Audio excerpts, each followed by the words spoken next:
Good morning, ladies and gentlemen, and connoisseurs of the written word. Today, we'll be talking about a word that deals with food.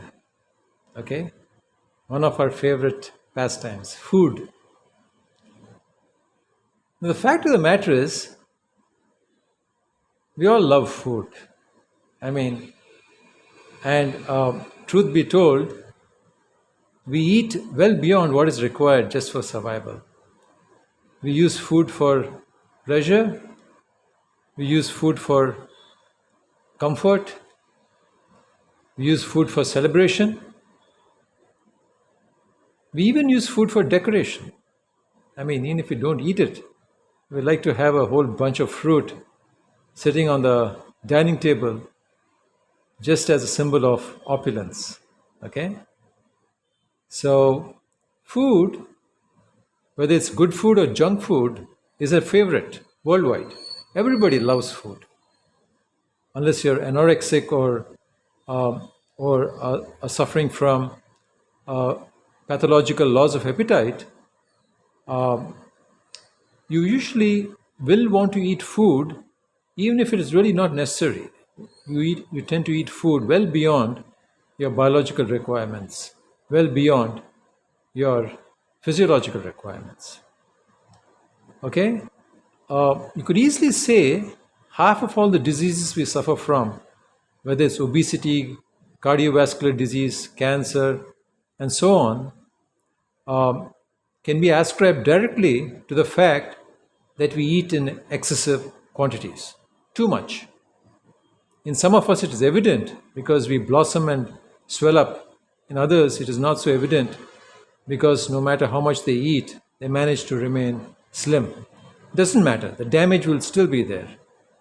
So, when describing someone who has a craving for food, what is the word we use to describe this condition?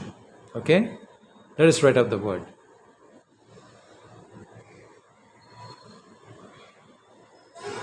O R E X I S. Orexis.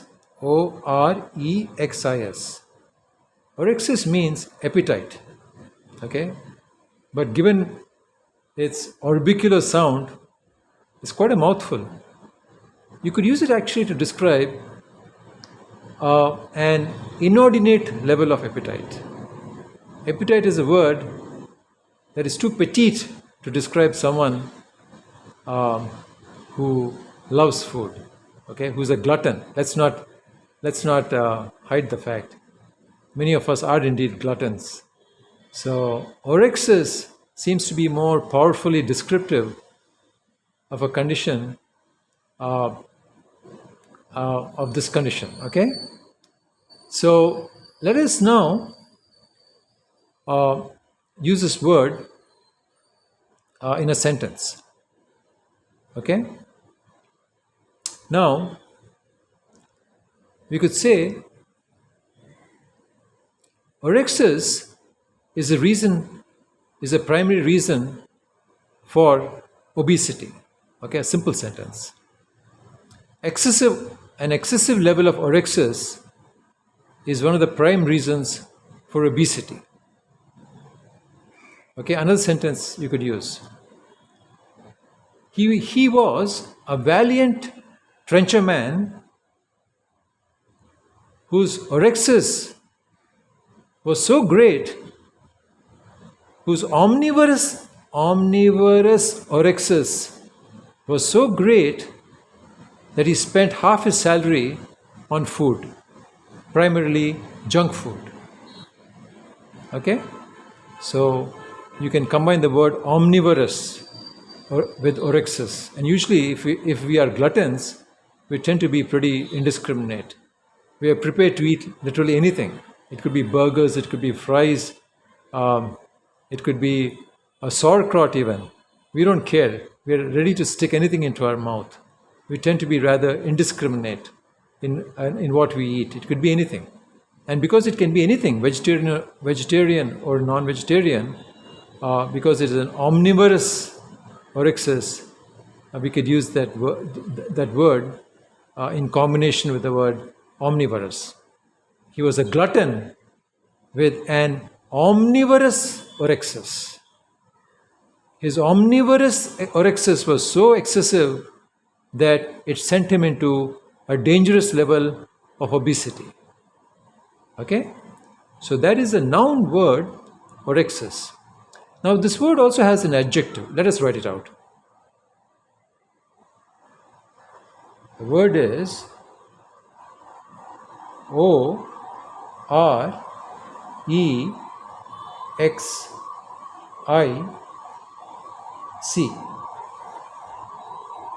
Orexic. Okay? So once again, let us use this in a sentence. We could say, you probably heard that siren in the background, ambulance going, probably with someone with a cardiovascular condition directly ascribable to his orexis. Okay? So now, let us use this word orexis in a sentence. Okay? Despite his deadly obesity that had given him both diabetes and cardiovascular disease, he was unable to control his orexic obsession. His orexic obsession. Okay? Now, this is not unusual. Many of us simply cannot control our obsession with food. We know we are damaging ourselves, but we go right ahead and do it. I mean, I'm not mocking obese people. I mean, even people who are not obese tend to binge on food. It's just that they're lucky that they don't become obese.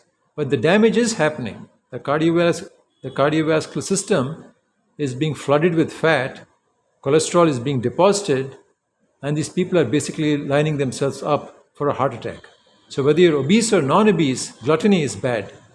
So in this case, I've used the word obesity simply because it is alliterative with the word obsession and the word orexic. Okay? His obesity was directly ascribable to his orexic obsession with food. Okay? So this word is lovely because it sounds like what it describes. You know, it has an omanopoetic sound effect to it. We would like our words to sound the way, rather, we want them to sound in a manner that is consonant with what they mean. We don't want a word to sound different from what it means. And in this case, the word orexis, lovely, it's a lovely word, and it matches perfectly with what it describes. Gluttony, greed for food. The standard definition for orexis, I repeat, is appetite. But that under-describes it. It is too orbicular a word to describe just normal appetite. We are talking about excessive appetite, greedy appetite, gluttonous appetite. So you would want to use it in a context where this word, the way it sounds, does in fact describe gluttony. And try to rein in your hunger, folks, ladies and gentlemen. It not only makes you look better, it makes you live long. No, really. A famous scientist named Clive Mackay, back in the 1930s, conducted an experiment on rats where he reduced their food intake by almost 50%. And much to his surprise, he found that they lived twice as long as the rats that had complete access to food, compared to rats that could eat as much as they wanted. Those rats were called ad libitum rats, and these starved rats lived almost twice as long compared to the rats that went on a pig out. Okay, so by controlling your hunger, not only do you look better, not only do you feel better, but you actually live longer. You'll have more time to enjoy life by simply restricting one pleasure you really gift yourself many other pleasures. I mean, food is fantastic. We all love to eat all the time. If we could, we'd eat all the time. But by curtailing one pleasure, you don't lose a lot, because you gift yourself many more other pleasures, starting with a long lifespan, starting with looking more attractive, and people will gravitate towards you when you look attractive. Okay, so all right, I guess that is all. We'll stop here for now, and I'll see you on the next video. Bye.